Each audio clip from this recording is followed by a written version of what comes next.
Miss Novi di kelas Christian Studies. Nah, hari ini kelas 8 kita akan belajar bersama tentang kanonisasi. Namun sebelumnya Miss memiliki beberapa pengumuman. Pengumuman yang pertama adalah hasil kuis kalian minggu lalu. Miss sudah melihat hasilnya dan kalian bisa melihat hasil kuis kalian di sini.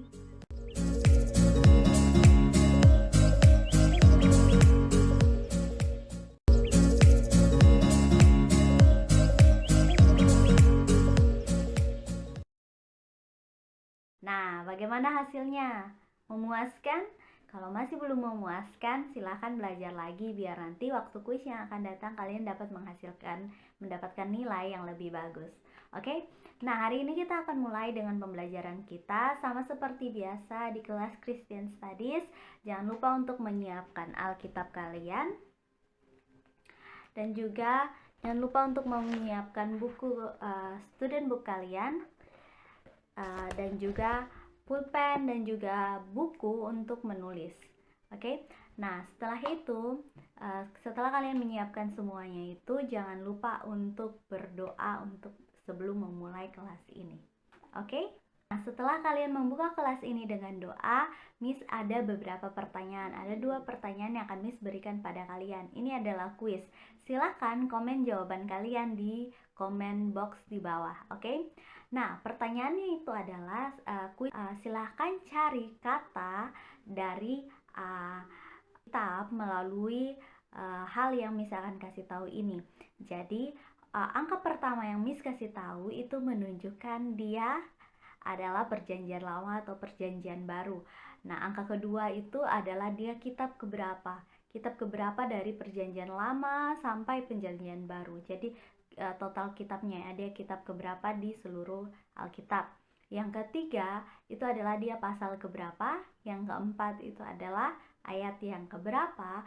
Dan juga yang kelima itu adalah dia adalah kata yang keberapa. Nah, pertanyaannya nomor 1, 19, 30, 21. Silahkan di komen. Oke, jika sudah, ini yang kedua, pertanyaan yang kedua. Silakan dilihat baik-baik, didengarkan baik-baik. 246, 276. Oke, hari ini kita akan mulai belajar tentang kanonisasi atau kanon dari Old Testament. Itu bisa kita lihat di buku paket kalian di halaman 132 sampai 133, jadi 132 sampai 133, session 63. Nah, di situ kita bisa lihat sama-sama tentang kanon kitab perjanjian lama. Nah, sebelum kita lihat hal tersebut, kalian harus tahu dulu apa itu pengertian dari kanon.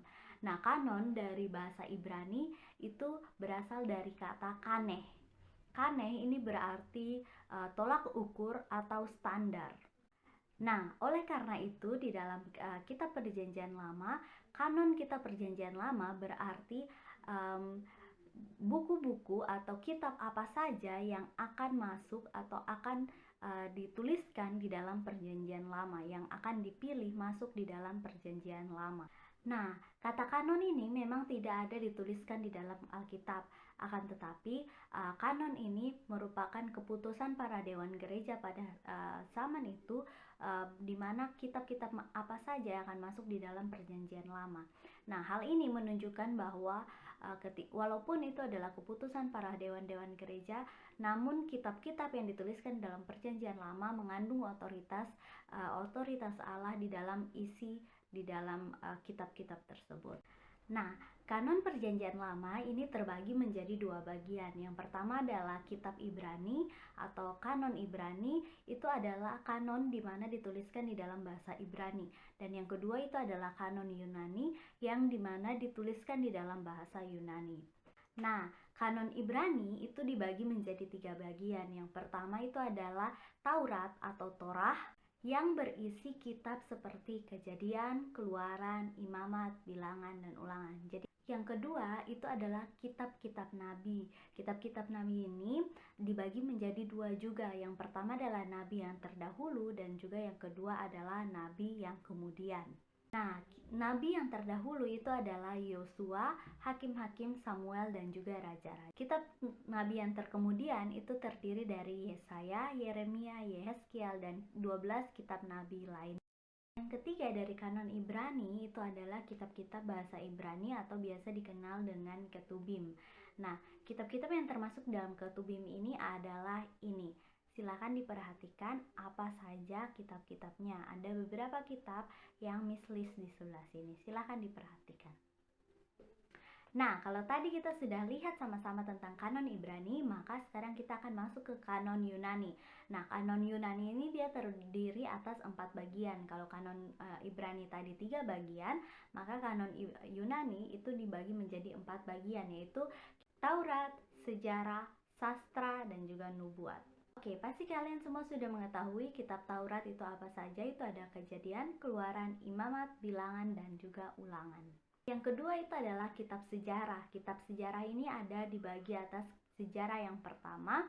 Itu ada kitab Yosua, Hakim-hakim, Rut, Samuel, dan juga kitab Raja-Raja. Jadi sejarah yang kedua itu adalah Tawarik, Esra, Nehemia, dan juga Esther.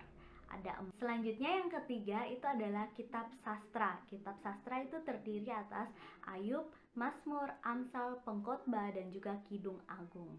Nah, yang keempat itu adalah kitab nubuat. Kitab nubuat ini terdiri dari kitab nabi-nabi. Ada kitab nabi-nabi besar dan juga kitab nabi-nabi kecil. Ayo, siapa yang masih ingat apa saja kitab-kitab nabi-nabi besar dan juga kitab nabi-nabi kecil? Silahkan dibuat listnya sendiri ya. Nah, demikian pembelajaran kita hari ini tentang kanon perjanjian lama. Nah, setelah kalian mendengarkan penjelasan dari Miss, sekarang saatnya kalian mengerjakan tugas kalian. Silahkan lihat di buku paket kalian, di student book kalian itu di halaman 133 itu ada study questions. Jadi silakan dikerjakan study questions dari nomor 1 sampai nomor 4. Kalian boleh mencarinya di Google, tapi silakan dicari dengan alamat website yang terpercaya. Jadi silakan dicari, lalu silakan kalian kerjakan. Oke, setelah itu silakan dikumpulkan pada Miss Novi lewat email yang akan Miss Novi berikan pada kalian. Oke, thank you buat hari ini. Kalian sudah bekerja kelas bersama di kelas Christian Studies. Semoga apa yang tadi Miss sudah sharingkan dan juga apa yang akan kalian baca sendiri di buku dapat menambah wawasan kalian dan menumbuhkan iman kalian. Thank you, bye-bye.